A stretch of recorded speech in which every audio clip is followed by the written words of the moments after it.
नमस्कार, राधे राधे दोस्तों। मैं रजनी आपके समक्ष एक बेहतरीन टॉपिक लेकर उपस्थित हुई हूँ, जिसका नाम है, आज की चर्चा का विषय क्या है हमारा, शब्द शक्ति।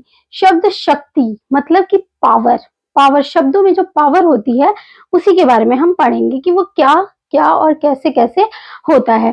जैसे कि मैं कहना चाहूंगा, हर एक शब्द का प्रयोजन होता है कि उसका कोई ना कोई अर्थ जरूर होता है। तो उसी अर्थ को हम कैसे ग्रहण करेंगे, कैसे समझेंगे, यही चीज हम देखेंगे। जैसे कि मैं यहाँ पर बता रही हूँ कि किसी भी शब्द का क्या काम होता है कि वो उसके अर्थ का बोध करवाए। वही अर्थ जो बोध करवाता है जिस तरीके से, वही हमारी शब्द शक्ति कहलाती है। डेफिनेशन देखते हैं हम।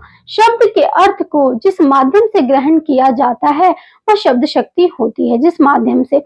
अब मम्मट के अनुसार उन्होंने 3 प्रकार के शब्द और अर्थ दिए हैं, जिसमें ये देखिए कि अर्थ का निर्देश किया है उन्होंने कि वो कौन कौन से हैं। वाच्य, लक्ष्य, व्यंग्य, 3 प्रकार के अर्थ माने जाते हैं।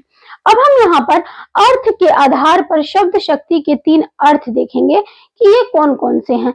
सबसे पहला वाचक। वाचक शब्द। वाचक शब्द होता क्या है ये देखते हैं हम आगे। दूसरा क्या है, लक्षक शब्द। तीसरा क्या है, व्यंजक शब्द।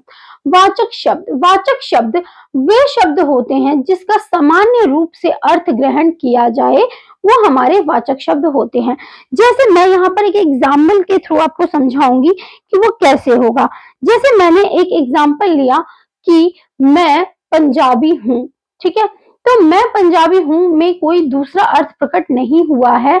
यहाँ पर मेरे पंजाब के होने का अर्थ जो है वो प्रकट हुआ है, सिंपल अर्थ।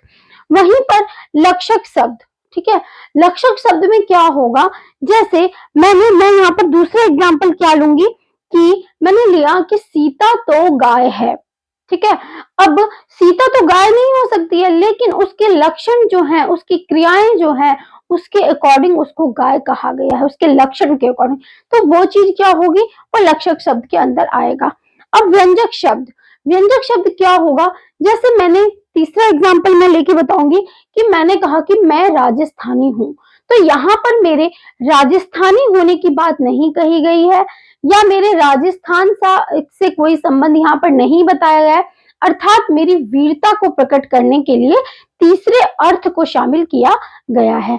तो वो हमारा क्या हो जाएगा, व्यंजक शब्द हो जाएगा। इसी प्रकार से शब्द शक्ति का जो महत्व है वो काफी अधिक है। अब हम यहाँ पर देखेंगे कि शब्द के आधार पर किस तरीके से इसको 3 भागों में बांटा गया है, ये हम अगले पार्ट में देखेंगे। तो इसको जानने के लिए, इसको देखने के लिए हमारे वीडियो को देखते रहें, हमारे चैनल को सब्सक्राइब करें और हमारे साथ अंत तक यूं ही जुड़े रहें। धन्यवाद दोस्तों।